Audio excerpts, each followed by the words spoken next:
So Cursor just released their new Composer 2 model. If you guys watch my channel, you know I've been using Composer 1 since it came out, and then also 1.5 I've been playing around with. And then finally, Composer 2 has been available since March 19th. Overall, they say that the benchmarks of Composer 2 is a little bit less than GPT 5.4 high, but it's also a little bit better than Opus 4.6. Now again, I don't really trust these benchmarks. It's better to just try the model out and play around with it and see how it actually performs. But the main thing that we should talk about is the cost for Composer 2. You can see here it's actually extremely cheap compared to these other models. Now, I do think it's worth stating that Composer 2 is actually basically based on Kimi 2.5. So even Lee himself mentioned that Composer 2 uses Kimi 2.5 and they use reinforcement learning to improve the quality of it. Now, I don't really know too much about reinforcement learning. I'd have to go through and read through this blog post, but they basically took an open source model and they improved it with their own internal type of process. Now, the last thing to point out with these benchmarks is the speed for Composer 2 fast. Overall, it can hit about 200 tokens per second, which is a lot faster than most of these other models. Most of these models are like not even hitting 100 tokens a second. So it's like twice as fast of most of these smart thinking models. It's extremely cheap.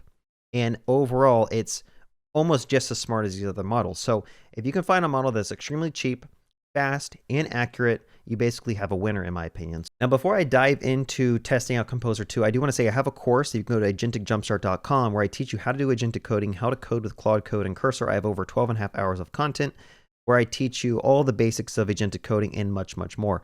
I will say I just reduced the pricing. It's down to $129 now. It used to be $200. So I'm going to keep it at this pricing because I do think more models are coming out, and these models I have in the course are probably not going to be as up to date, but the content of this course is still very valuable. How to use Cursor, how to generate diagrams, how to use image to text, and various other things that you're going to end up doing when you're learning how to be an agentic coder.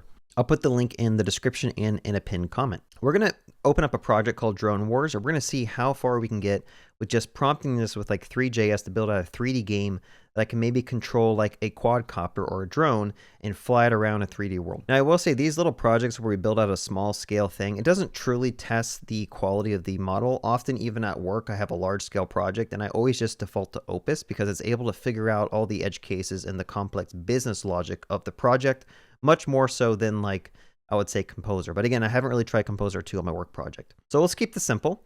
I want you to build out a simple HTML5 game using Vite, which loads Three.js and builds out a 3D world with a quadcopter that I can fly. If I press W, it should go up. If I press S, it should go down. If I press A, it should tilt to the left. If I press D, it should tilt to the right. If on my trackpad I go up, it should tilt forward. And if on my trackpad I go down, it should tilt backwards. Same thing with the A and the D. If I go left on my trackpad or right on my trackpad, it should tilt left or right.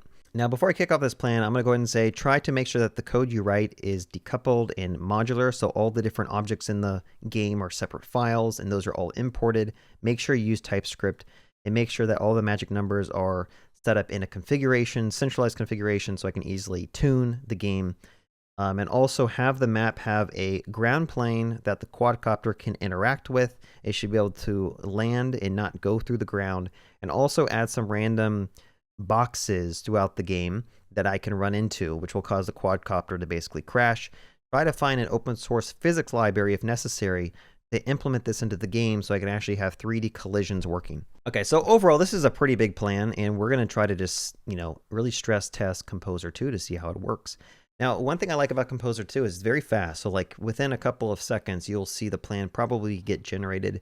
It may have to reach out to third-party libraries to get more information about like how Three.js works or how physics kind of works.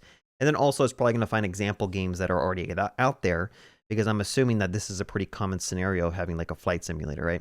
So it's making some different files, camera rig, physics world, ground, flight input, flight controller, or whatever. Let's just go ahead and run this. If this was a real project, you should probably read through your plans to make sure it's doing what you want. And we will just allow it to do some different things in our project. All right, so this is done running. Let's see if we can actually run this. Is there like an npm run dev command? Okay, let's just do that. Load up the browser. Okay, so I can fly up and down, which is pretty good. I can't tilt, so I need to fix that. Notice that when I move the mouse up and down, it's not tilting. So we can go back to the drawing board here. I noticed that I don't have mouse locking. I should have mouse locking, and when I move up on my trackpad, it should tilt the quadcopter forward so that when I accelerate with the W, it'll actually go forward. Same thing with tilting backwards. Okay, I might even switch this to a plan as well.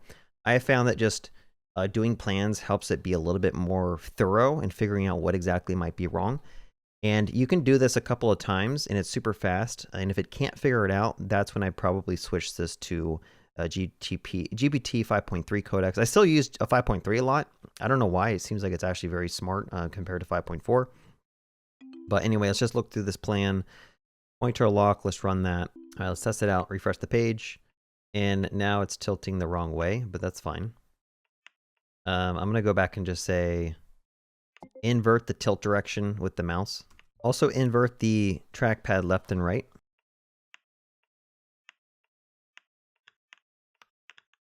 All right, it's pretty good. Last thing, I noticed that the camera doesn't seem to follow the forward direction of the drone. Can you make the camera lock and follow the same angles that the drone is facing? I might just go ahead and kick this off on another plan like this. Also zoom in the camera. I want it to be closer behind the drone and not so far away. Okay, so I'm gonna go ahead and just build this one off. And then when this is done building, I can just queue that one up too. All right, so we're closer. We can camera lock. And now I can actually like fly around the map. Can you verify that the roll origin or the axis is directly in the center of the drone? It doesn't seem like it's centered properly inside the drone body. I will say if I'm building on a 3D drone simulator game, I think having a better understanding of the yaw, pitch, roll, there's different like, you know, specific keywords that people use in these type of simulation games that I don't know. And if you actually know them, you'd probably have better outputs for your prompting. I will say that it's a little, I need to reduce it. Reduce it by half in terms of the power for the rotation. All right, final verdict of this game. You can fly around, you can control it. It's going to take a lot of tweaking to get it like actually good, but it's cool that you can actually like, you know, go forward, go backwards. Yeah, so that's just one. I mean, it's doing much better. I mean, I tried doing like a 3D game a year or two ago, just vibe coding, and it did not do well. Like I was doing auto mode and cursor, but this is doing pretty well. Now, not only that, I've tried this on a web application and it's adding stuff, you know, perfectly fine. It doesn't have the best like knowledge of good user experience and design, but that's fine. You can use a skill or you can come back and give it examples of how to improve that. Now, the last thing I want to show is I've been using Cursor Composer 2 to build out a game with Godot.